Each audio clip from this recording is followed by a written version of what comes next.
अखिल भारतीय तीर्थ पुरोहित महासभा के राष्ट्रीय अध्यक्ष महेश पाठक ने प्रेस वार्ता कर श्री कृष्ण जन्मभूमि और शाही ईदगाह मसले पर न्यायालय के आदेश का इंतजार करने की सलाह दोनों पक्षों को दी है।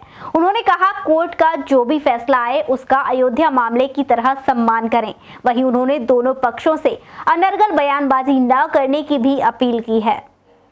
मथुरा की श्री कृष्ण जन्मभूमि और शाही ईदगाह को लेकर न्यायालय में वाद दायर किए जा चुके हैं। इस वक्त देश में काशी के ज्ञानवापी का मामला गरमाया हुआ है और उस मुद्दे को लेकर दोनों समुदायों के लोग अमर्यादित बयानबाजी कर रहे हैं। इन सब बातों को लेकर अखिल भारतीय तीर्थ पुरोहित महासभा द्वारा सोमवार को मथुरा में एक प्रेस वार्ता आयोजित की गई।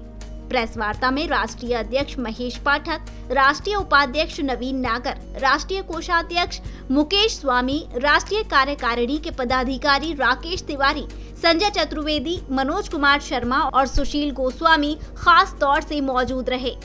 मीडिया को संबोधित करते हुए राष्ट्रीय अध्यक्ष महेश पाठक ने कहा कि इस वक्त मंदिर मस्जिद के मामले को लेकर देश का माहौल ठीक नहीं है।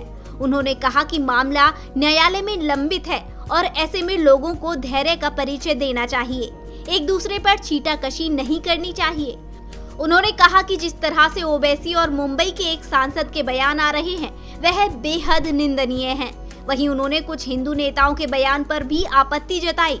महेश पाठक ने कहा कि जिस तरह सुप्रीम कोर्ट के फैसले के बाद अयोध्या में राम मंदिर बन रहा है, ऐसे ही काशी और मथुरा के लोगों को न्यायालय के आदेश का इंतजार करना चाहिए। प्रेस वार्ता का ये उद्देश्य है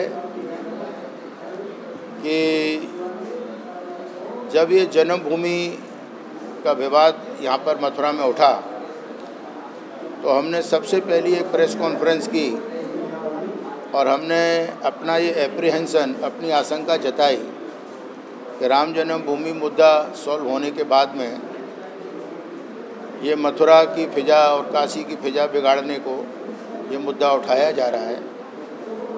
जबकि मथुरा में 1968 में ईदगाह और श्री कृष्ण जन्मभूमि उस समय संघ था, पहले ट्रस्ट था, फिर संघ बना, फिर संस्थान हो गया।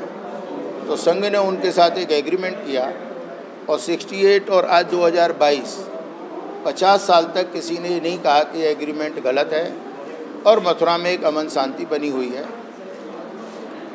तो हम ये नहीं चाहते हैं कि जो मथुरा में एक अमन शांति है वो ख़राब हो, यहाँ पर कर्फ्यू लगे।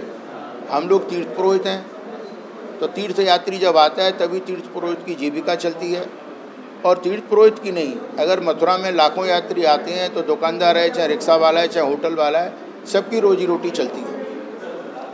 ये बोले नहीं साहब, तो ऐसे ही 8 याचिकाकर्ता आए, एप्लीकेशन उन्होंने कोर्ट में लगाई कि नहीं, मस्जिद को हटाया जाए, मस्जिद की जगह मंदिर को दी जाए।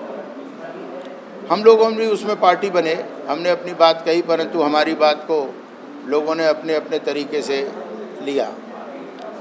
फिर जब बाबरी मस्जिद ढाने वाला दिन आया 6 दिसंबर, तो आपने देखा मथुरा में कैसा माहौल बना। तब हमने फिर प्रेस में यही कहा कि देखिए कि पुलिस व्यवस्था ऐसी की गई है कि जो दूसरे का को नहीं करना चाहिए, इन्होंने ऐसे शहर को, माहौल को बना दिया है कि जाने यहाँ क्या होने वाला है। अब हमारी लोगों के बीच में बात होती रही। आज आप देखते हैं कि चारों तरफ प्रेस में एक ओवैसी जी हैं, वो जाते हैं औरंगजेब की मज़ार पे चादर चढ़ाते हैं। उनको अब औरंगजेब याद आ गया जो आक्रांता था। कोई मुस्लिम में कभी बोलता है, वो हाशमी एक MLA है सपा के बम्बई में, वो कहते हैं हमारे सब्र का इम्तहान न लो। तीसरा कहता है कि हमने 1000 साल यहाँ पर राज्य किया है।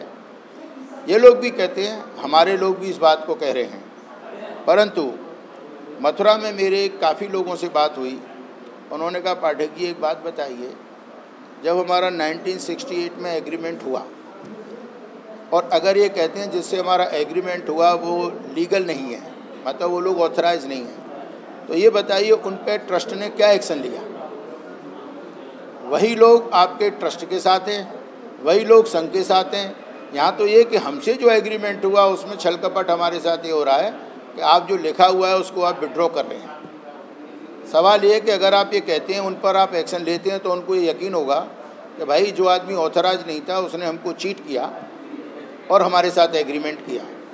दूसरा, जब वो कहते हैं हम एक बार एग्रीमेंट में अराइव हो चुके, तो हमने तो अपनी मंशा ये दिखाई कि मथुरा में शांति बनी रहे, मथुरा में दंगे नहीं हो, तो हम तो पॉजिटिव हैं।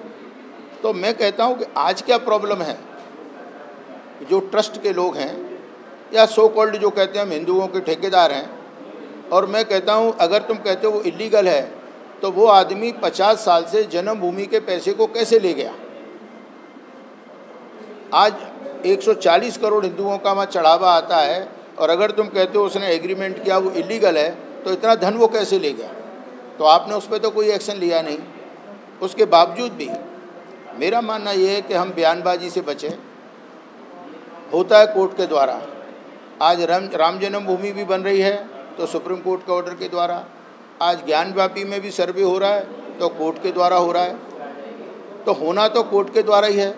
आज यहाँ पर भी 10-10 एप्लीकेशन फाइल हो चुकी हैं, 4 महीने का ऑर्डर हाई कोर्ट से आ चुका है।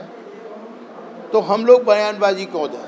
क्योंकि मैंने बहुत से एप्लीकेशन करने वालों को देखा है कि उनकी रिट भी पेंडिंग है, परंतु वो साधु संतों में बैठ के कभी गिराने की, कभी तोड़ने की, तो ऐसे ही चाहे मुस्लिम पक्ष हो चाहे वो हिंदू पक्ष हो। तो मेरी सबसे एक ही अपील है कि आप ये बयानबाजी को बंद करें। और ट्रस्ट से मेरा ये कहना है कि जब एक बार आप एंट्री कर चुके 68 में, अब दोबारा से ट्राई करो। हो सकता है कि आपका कोई एमिकेबल ही रास्ता निकल आए, और अगर एमिकेबल रास्ता नहीं निकलता है किसी कारण से, तो आप कोर्ट पर विश्वास करो। तो जो कोर्ट का निर्णय होगा वो सबको सर्वमान्य होगा।